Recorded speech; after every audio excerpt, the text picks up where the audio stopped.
ସାଙ୍ଗମାନେ ଆଜି ଅଛି ସୋମବାର ଆଉ ସୋମବାର ତ ପୁରା ସାଧା। ସାଙ୍ଗମାନେ ଗୋଟେ ମେସିନ୍ ଆଇଛି ଏଇ ଦେଖନ୍ତୁ ବାଲି ଖୋଳିକି ଆଣି ରାସ୍ତା ତିଆରି କରୁଛି। ସାଙ୍ଗମାନେ ଦେଖନ୍ତୁ ଆଳୁ ଛରା ସବୁ ବର୍ତ୍ତମାନ ହେଇଗଲାଣି। ଆଳୁ ହେଇଗଲେ ଆଳୁ ଗଛ ସବୁ ଆଳୁ ହେଲେ ଆଳୁ ଗଛ ସବୁ ମରିଯାଏ। ସାଙ୍ଗମାନେ ଆଜି ପାଲାହାଟରେ ଲୋକ ଜଣା ପଡୁଛନ୍ତି।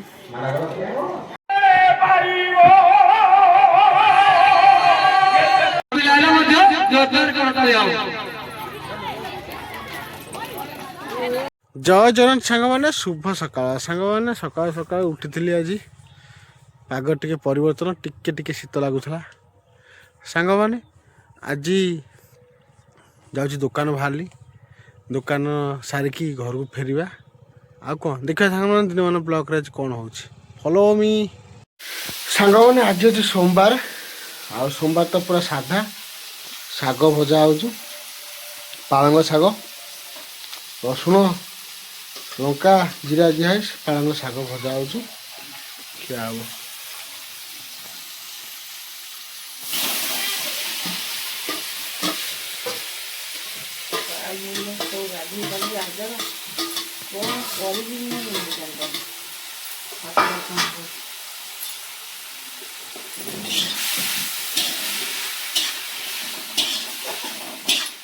ଶାଗ ଫାଷ୍ଟ ବାମ୍ଫ ଦିଆ ହେଇଗଲା, ଏବେ ହେଇଗଲା ଶାଗ ଭଜା ହେଇଗଲା।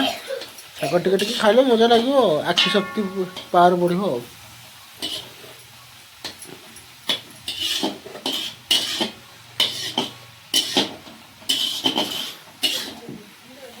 ସାଙ୍ଗମାନେ ଗୋଟେ ମେସିନ୍ ଆଇଛି ଏଇ ଦେଖନ୍ତୁ ବାଲି ଖୋଳିକି ଆଣି ରାସ୍ତା ତିଆରି କରୁଛି। ବ୍ରିଜ୍ କାମ ଷ୍ଟାର୍ଟ ହେବ ମାନେ ତଳେ ସେଠି ବାଲି ଖୋଳିଛି ଆଣି ଏଠି ପକଉଛି। ବ୍ରିଜ୍ କାମ ଷ୍ଟାର୍ଟ ହେବ, ଏବେ ବନ୍ଦ ଅଛି ମେସିନ୍।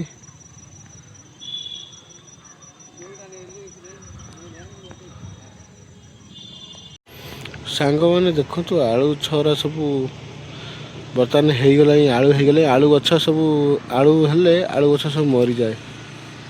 ଆଳୁ ଗଛ ସବୁ ମରିଗଲାଣି। ବର୍ତ୍ତମାନ ଆଳୁ ଖୋଳା ହେବ, ସେଠି ଆଳୁ ଖୋଳା ଚାଲିଛି। ଏଠି ଆହୁରି ଆଳୁ, ଏଇଟା ଆଳୁ ପଛରେ ବାହାରିବ, କଞ୍ଚା ଅଛି। ଏ ଆଳୁ ଗଛ ମରିଗଲାଣି, ତାକୁ ଖୋଳୁଛନ୍ତି। କୋଳଥ ବି ଲାଗିଛି ସାଇଡ଼ରେ, ଆଳୁ ବି ଲାଗିଛି, ପିଆଜ ରସୁଣ ସବୁ ଲାଗିଛି ପଠାରେ, ନଈ ପଠାରେ।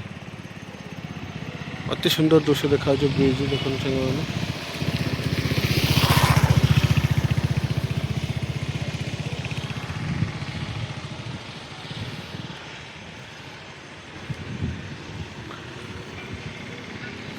ଦାଦାର ଝାଲ ମଟର ଆଣିଛନ୍ତି ପାଲାରେ। ଆଜି ପାଲାରେ ପ୍ରବଳ ଲୋକ ଝାଲ ମଟର ବନାଉଛନ୍ତି।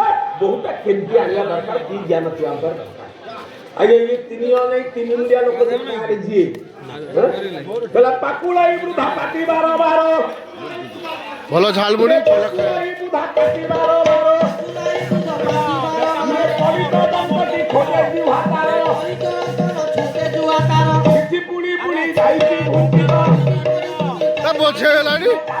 ବଛେଇଗଲାଣି।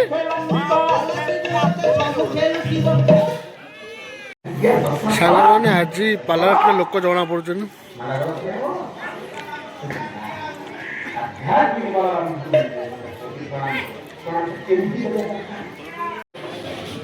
ଅଛନ୍ତି ସାର୍ ଅଚ୍ୟୁତାନନ୍ଦ ଗାଡ଼ି ପାଖ ବିପଦ ତାଙ୍କ ପାଇଁ ପଡ଼ିଦେଲି।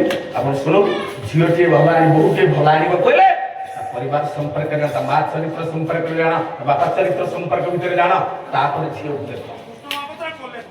ଆଜ୍ଞା କୃଷ୍ଣ ମହାପାତ୍ର ପୁଅର ବିବାହ ପ୍ରସ୍ତାବ ଆସିବ। ଇଚ୍ଛା କଲେଣି ବାହାଘର କରିବା ପାଇଁ, ପ୍ରସ୍ତାବ ଆସିଲା। ପ୍ରସ୍ତାବ ଜଣେ ବ୍ରାହ୍ମଣ ନେଇ ତାଙ୍କ ଘରେ କଣ କହିଲେ? କହିଲେ କଳାବତୀପୁର ନିବାସୀ ଯଜମାନ ଆମ୍ଭର ପବିତ୍ର ପୁରରେ ଜନମ ଦଶ ଗାୟକ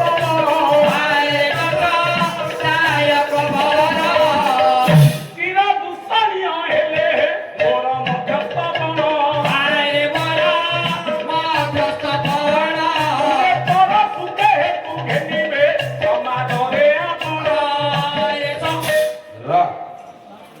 ଜଣେ ବ୍ରାହ୍ମଣ ପହଞ୍ଚିଲେ ବିବାହ ପ୍ରସ୍ତାବ କଣ କହିଲେ? କହିଲେ କଳାବତୀପୁର ନିବାସୀ, ମୁଁ କଳାବତୀପୁରକୁ ଆଇଛି। ଗଙ୍ଗାଧର ଦାସ ନାମରେ ଜଣେ କାୟସ୍ଥ ବା କ୍ଷତ୍ରିୟ ସିଏ ହଉଛନ୍ତି ମୋର ଯଜମାନ ମୁଁ ତାଙ୍କର ପୌରୋହିତ ତାଙ୍କର ଝିଅଟି ଅଛି ମୁଁ ତାଙ୍କରି ପ୍ରସ୍ତାବ ନେଇକି ଠିକ ଆଣିଛି ତାପରେ କହୁଛୁ ଆଜ୍ଞା ତାପରେ କଣ କହିଲେ କହିଲେ ଚିର ଦୁଷ୍ଟିକେ କାମ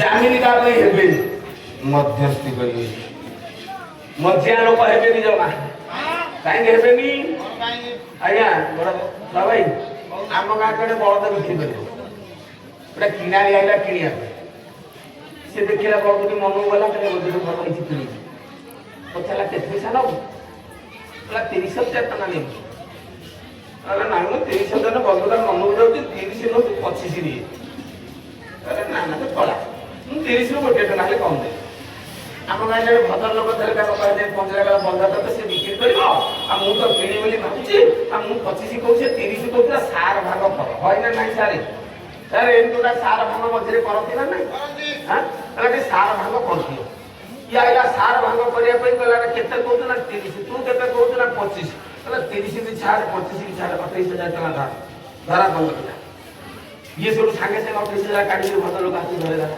ଆଜ୍ଞା ଭଦ୍ରଲୋକ ତାର ଗଣି ଦେଲା 28,000 ଟଙ୍କା ଗଣି ଦେଇକିରି କହିଲା ଏ ଦାମା ହଁ ଠିକ ଅଛି 28,000 ଟଙ୍କା ବଳଦ ପିଟା ପିଲା ଥୋଇକି ସାରୁ କରିଦେଇଛି ବଳଦ ତାକୁ କାଟି ଆଜ୍ଞା କାଗଜ ଖାଉଛନ୍ତି ବଳଦ ପୁରେଇ ଦେଲା ପାଟିରେ 28,000 ଟଙ୍କା ବଳଦ ପାଟିରେ ଚୋବେଇ ଦେଲା ବଳଦ ଆଜ୍ଞା ବିକିଲା ବାଲା ପଇସା ପାଇନି ଦେଲା ବାଲା ପଇସା ଦେଇଛି ନେଲା ବାଲା ମଧ୍ୟସ୍ଥି ଧରିଥିଲା କଣ କରିବ ତେଣୁ ଅମିନି ଜାମିନି ମଧ୍ୟସ୍ଥି ସେ ତ ମନା କରିଛନ୍ତି ଏଠି ବ୍ରାହ୍ମଣ କହୁଛନ୍ତି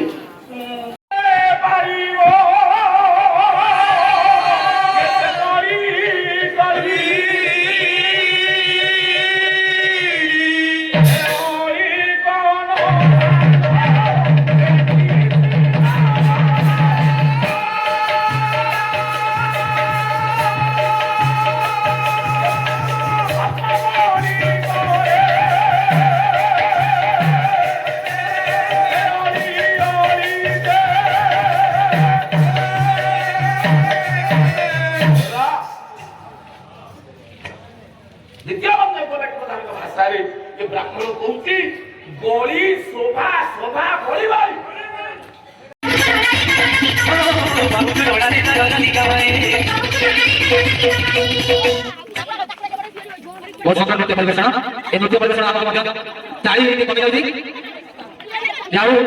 আমার গাড়ি এখানে আজকে যে ভিতরে মধ্যে ওই পদের প্রতি যে জীবন ছিল অর্পিতা প্রিয়দর্শনী নানাও মধ্যে পরিবর্তন দেখি ভাষা করছি পিলার মধ্যে যত টাকা দাও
কথা গাউছি সকালু তোতে মু ভাল পাউছি